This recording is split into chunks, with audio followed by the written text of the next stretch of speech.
Now, the Independent Petroleum Marketer Association of Nigeria, Ipman, yesterday called off the suspension notice earlier sent to its members on Monday, following amicable resolution of the issue of contention. The association had earlier on Monday sent out a notice to its members directing them to suspend sale of petrol and to shut all their filling stations. The Nigerian National Petroleum Corporation Limited Chief Executive Officer Mele Kaye has promised Nigerians that the lingering fuel scarcity will subsidize next week. He added that he couldn't promise that the queues at stations would disappear because a number of things are out of their control, and of course the market forces will determine some of these issues, but it would be a great improvement in the next week. So Dr. Kayode, what's your view on this regarding this whole situation of shutting down the fuel stations and of course saying that the situations at the moment is out of their control, saying the fact that they are directly responsible for controlling whatever situations that might be associated with this? Yeah. You see, the problem we are facing in this country is primarily caused by the government. And this fuel scarcity again, not like I said earlier, the leaders like cashing in on any opportunity. And that is where Ipman comes in. But let me explain further. Caused by government because of two things. Number one, the government deliberately, I want you to underline that, make our refineries to be more robust, so that they will now be importing for us, and then be taking away our commonwealth, our common patrimony from subsidy. That is one. Two, they now ensure also to be able to have large chunk of money to move with. They also decided on their own to make sure that all the tank farms are also monitored. Now we have almost 24 tank farms all spread all over the country. You know that the one in Mosini, the one in Ibadan, the one in Ore, the one in Calabar, the one in Port Harcourt, the one in Apapa, the one in Jos, the one in Kaduna, Maiduguri. They make all those things to be more important, so that independent tank farms will be the one that will now be using. And through them, they will be increasing their fees. Dr. Kayode, I'm going to butt in here. Listen, Josh. Imagine if those 24 government-owned tank farms are working. Who will go to all those private tank farms? For those people going there, the extortion will be limited. And who is bearing the brunt? You and I, Josh. You and I are bearing the brunt. Now, Dr. Dayo, you just indicted the government right about now when you said they deliberately gave the refineries to Moribund.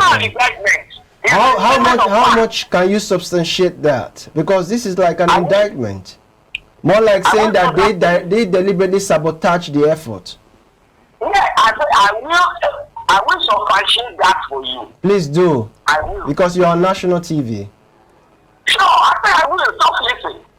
Look at our Nigerian universities, the federal universities, the University of Ibadan, the University of Ife, the University of Calabar, Osoka, name all of them. Why are they not being properly funded with our money? Is it not for them to allow private universities to strike? Who are the owners of private universities? The Articles of Nigeria, the Obasanjos of Nigeria, the Babangidas of Nigeria. Who are the owners? Are they not? at our refinery since 1999. Go and calculate how much has been spent on the turnaround maintenance staff. All those money that have been spent are enough to build nothing less than one modular refinery in all the states of the federation. Don't we have the money? We have. Now, if you now look at our tank farms, what is it there to maintain ordinary tank farms? We are not very refinery now, tank farms. What is it to maintain? It's not because just as they are giving leeway for private investors to strike, they are also giving leeway for private tank farms to strike. Listen, NNPC is the sole importer of fuel now. NNPC owns all those tank farms on behalf of government. So what is wrong with NNPC? No, tell me, what is wrong with NNPC? But saying that this situation is totally out of their control, saying the fact that it is their, constitutional rights to be able to make this product available to Nigerians, what can we make out of this, especially looking at the situation of things now that Nigerians have been queuing for so long a time now just to get this product? Dr. Daya, are you there? Hello, Dr. Daya, are you there?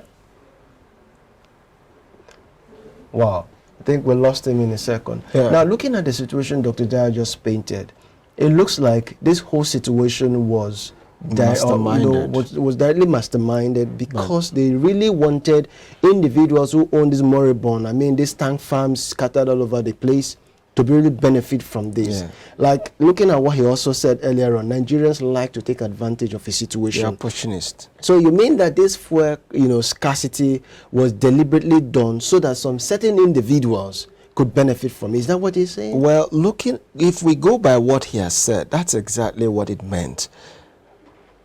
It has always been said that for every situation Nigerians are going through, some set of people out there are benefiting. Because for this to be a business, there must be a shutting down of some facilities owned by government. Because come to think of it, how would they benefit if they own their own businesses that are related to what we're talking about? How would they benefit? How would they be in business? I am not saying that is exactly what it is, but I'm trying to tell you that if he is saying that these things were made to look this way, they were man-made. Exactly. Then it means that someone somewhere is benefiting. So because what does it profit him to make government infrastructures not work if he's not actually into this kind of business? So are you trying to say now that based on what he's saying now, and also marrying it with this analogy, permit me to use the word where people say if another person will not spoil, another person will not go work. That's exactly what it is. Wow. That's why, some minutes ago we're talking about the cash policy, cash swap, difficulty and all that.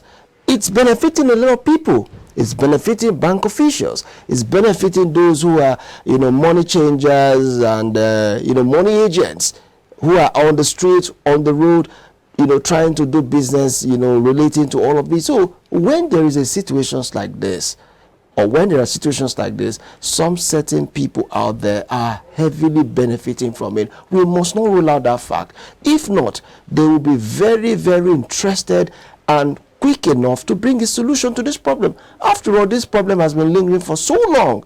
If they are really affected and they are not benefiting, why is it difficult for them to bring a resolution to this problem? If you should ask yourself, if actually they are not benefiting from this situation, then they would have found a lasting solution. That's it, because it's biting hard on you. Of course, it's biting hard on me. So we assume that it's also biting hard on the no one is benefiting. So nobody is benefiting. So we should now sit down to look into it. But if nobody is sitting down to say, what do we do? How did we arrive at this? Then is benefiting somebody somewhere. Someone is profiting. All right, so that's the much we can take right about now on the discussion segment. Now we'll be transiting yet to another segment where we'll be having a motivation guest giving us all we need to know about motivating ourselves, especially getting to reach our goals in life. And that will be much after this particular break that we're going out now. So please do stay with us. We'll be right back in a short while.